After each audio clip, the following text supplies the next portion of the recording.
السلام علیکم ورحمۃ اللہ وبرکاتہ۔ ڈھول تاشے، گانے باجے کے تعلق سے ایک حیرت انگیز حکایت سنتے ہیں۔ حضرت داتا علی حجویری رضی اللہ عنہ سے منقول ہے کہ حضرت ابو الحارث بنانی رحمۃ اللہ علیہ فرماتے ہیں، ایک رات کسی نے میرے دروازے پر دستک دی اور کہا کہ متلاشیان حق کی جماعت آپ کے دیدار کی منتظر ہے، اگر آپ کرم فرما دیں تو بہت احسان ہوگا۔ چنانچہ میں ان کے ساتھ ہو لیا۔ کچھ ہی دیر کے بعد ہم ایسی جگہ پہنچ گئے جہاں لوگ حلقہ باندھے بیٹھے ہوئے تھے۔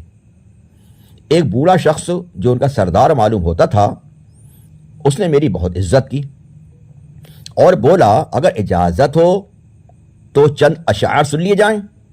میں نے اجازت دے دی۔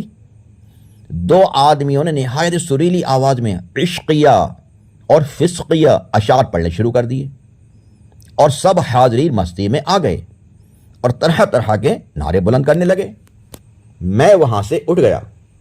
میں ان کے حال پر حیران ہو رہا تھا کہ یہ کیسے لوگ ہیں جو ظاہر میں تو نیک صورت لگ رہے ہیں، مگر توحید و معرفت اور حمد و نعت کے اشعار کے بجائے حسن و عشق کے فسق کے اشعار پر بےہودہ ہو رہے ہیں، بے خود ہو رہے ہیں۔ اتنے میں بوڑھے نے مجھ سے کہا، اے شیخ، ذرا میرا تعارف سنتے جائیے۔ جانتے ہو میں کون ہوں؟ میں شیطان ہوں۔ اللہ اکبر! کیا کہا؟ میں شیطان ہوں اور یہ سب میری اولادیں ہیں۔ ناچ رنگ کی محفل جمانے میں میرے دو فائدے ہیں۔ نمبر ایک تو یہ کہ مجھے بہت بلند درجے حاصل تھے، پھر میں دھتکار کر نکال دیا گیا، مجھے صدمہ کھائے جاتا ہے، لہذا گانے باجے ڈھول تاشوں باجوں کے ذریعے مجھے اپنا غم کچھ ہلکا ہو جاتا ہے۔ میرا غم ڈھول تاشوں کے ذریعے میں اپنا غم ہلکا کر لیتا ہوں کچھ۔ دوسرا یہ کہ میں گانے باجوں ڈھول تاشوں کے ذریعے بندوں کو نفسانی لذت میں مبتلا کر کے اور زیادہ گناہوں میں پھنساتا ہوں تاکہ یہ بھی گناہ کریں اور جہنم والے کام کریں۔ میں تو جہنم میں جا ہی رہا ہوں، میں چاہتا ہوں یہ بھی جہنم میں جائیں۔ اللہ اکبر! آپ غور کریں میرے پیارے اچھے اسلامی بھائیوں، یہ گانے باجے کس کی ایجادیں؟ کون ہمیں لگاتا گانے باجوں میں؟ گانے باجے کے شوق رکھنے والے یہ کس کے نقش قدم پر چل رہے ہیں؟ حضرت سیدنا آدم علیہ السلام نے جب شجر ممنوعہ میں سے کھایا تو شیطان نے خوش ہو کر گانا گایا، اور جب حضرت آدم علیہ السلام کی وفات ظاہری ہوئی تو اس وقت شیطان اور آدم علیہ السلام کا بد نصیب بیٹا قابیل، جس نے حسد کی وجہ سے اپنے بھائی حضرت قابیل نے حابیل رضی اللہ عنہ کو شہید کر کے دنیا میں سب سے پہلے قتل کی واردات کی تھی، وہ دونوں بہت خوش ہوئے اور ایک جگہ دونوں جمع ہوئے اور ڈھول اور دیگر آلات موسیقی کے ذریعے خوب گایا بجایا اور خوشی کا اظہار کیا۔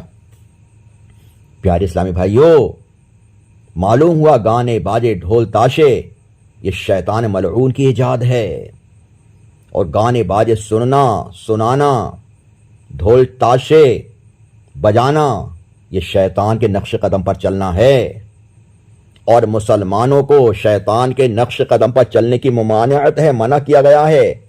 اللہ پاک خود اپنے کلام پاک میں ارشاد فرماتا ہے، یا ایھا الذین آمنوا ادخلوا فی السلم کافہ ولا تتبعوا خطوات الشیطان انہ لکم عدو مبین۔ اس کا ترجمہ ہے، اے ایمان والو، اسلام میں پورے داخل ہو اور شیطان کے قدموں پر نہ چلو، بے شک وہ تمہارا کھلا دشمن ہے۔ اللہ اکبر! اللہ پاک خود فرما رہا ہے کہ تم شیطان کے نقش قدم پر مت چلو، وہ تمہارا کھلا دشمن ہے۔ آج ہمارے مسلمان بھائی کھلے دشمن کے طور طریقے اپنا رہے ہیں۔ اس نے خوشی کا اظہار کیا آدم علیہ السلام کی ظاہری وفات پر۔ آج حسین کے نام پر لوگ ڈھول تاشے بجا رہے ہیں۔ شیطان خود کہہ رہا ہے کہ میں گانے بازوں کے ذریعے بندوں کو اس میں مبتلا کر دیتا ہوں، نفسانی خواہشات میں، تاکہ گناہ کریں۔ اور شیطان کہتا ہے مجھے خود مزہ آتا ہے کہ میں جنت سے نکال دیا گیا ہوں تو میں اپنا غم ہلکا کرتا ہوں ان کو دیکھ دیکھ کر۔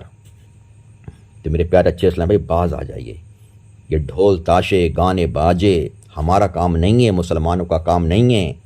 اپنے اسلام کو بدنام نہ کرو، یہ ڈھول تاشے گانے باجے حرام جہنم میں لے جانے والے کام ہیں۔ حضرت سیدنا زازان رضی اللہ عنہ جہالت کی وادیوں میں بھٹک رہے تھے اور گانا بجانا ان کا محبوب شوق تھا۔ جب آقا صلی اللہ علیہ وسلم کے ایک صحابی رضی اللہ عنہ کی نظر پڑی تو ان کے دل میں مدنی انقلاب برپا ہو گیا، اور انہوں نے آلائے موسیقی یعنی میوزک کے تمام جو میوزک کے آئٹم تھے، سسٹم تھے، اسی وقت توڑ پھوڑ ڈالے اور گانے بجانے سے سچی توبہ کر لی۔ واقعی موسیقی کے جتنے بھی آلات ہیں، جو بھی سامان ہے میوزک کے، ڈھول تاشے سب سارنگی وغیرہ، یہ توڑنے پھوڑنے ہی کے لائق ہیں۔ حدیث پاک میں ہے سرکار مدینہ صلی اللہ تعالی علیہ وآلہ وسلم فرماتے ہیں مجھے ڈھول اور بانسری توڑنے کا حکم دیا گیا ہے۔ اللہ اکبر۔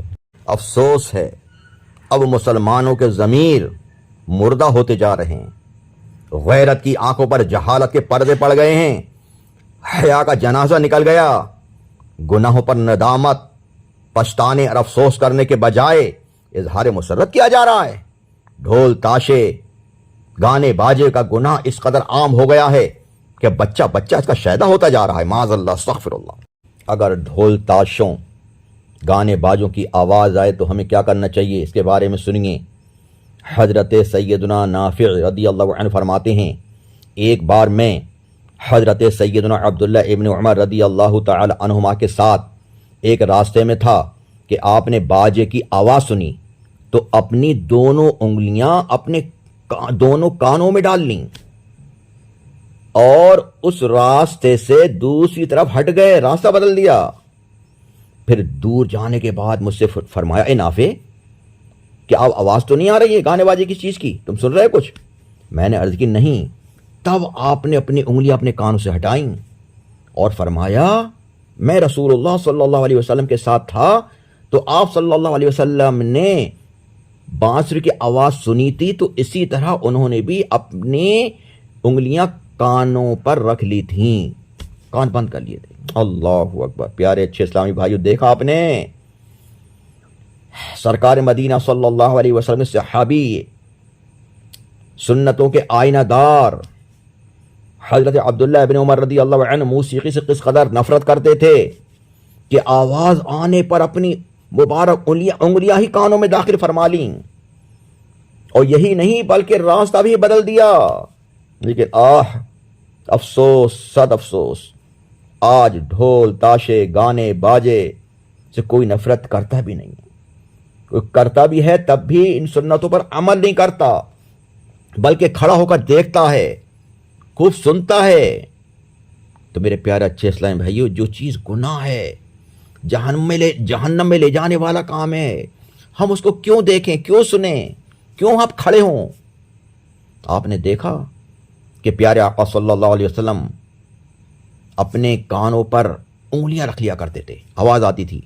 آج جب اپنے چاہنے والوں کی، اپنے امتی کی ڈھول تاشوں کی آوازیں سنتے ہوں گے، گانے باجوں کی آواز سنتے ہوں گے، میرے آقا کو کتنی تکلیف ہوتی ہوگی اپنے قبر انور میں۔ کبھی سوچا کیا جواب دیں گے، کیا منہ دکھائیں گے پیارے آقا صلی اللہ علیہ وسلم کو قیامت کے دن؟ میرے پیارے اچھے اسلام بھائی، اب تک جو کیا توبہ کر لیجئے، خدا کے لیے توبہ کر لیجئے، مرنے سے پہلے توبہ کر لیجئے، ورنہ بہت افسوس ہوگا، بہت پچھتاوا ہوگا، کوئی ساتھ نہیں دے گا وہاں۔ اگر پیارے آقا صلی اللہ علیہ وسلم نے ہی منہ پھیر لیا، آپ ناراض ہو گئے، تو پھر کہیں ہمارا ٹھکانہ نہیں ہوگا۔ سچی توبہ کر لیجئے۔ اللہ پاک ہم سب کو ہر گناہ سے بچنے کی توفیق عطا فرمائے، سچی توبہ نصیب فرمائے۔ استغفر اللہ ربی من کل ذنب واتوب الیہ، لا الہ الا اللہ محمد الرسول اللہ صلی اللہ تعالی علیہ وسلم۔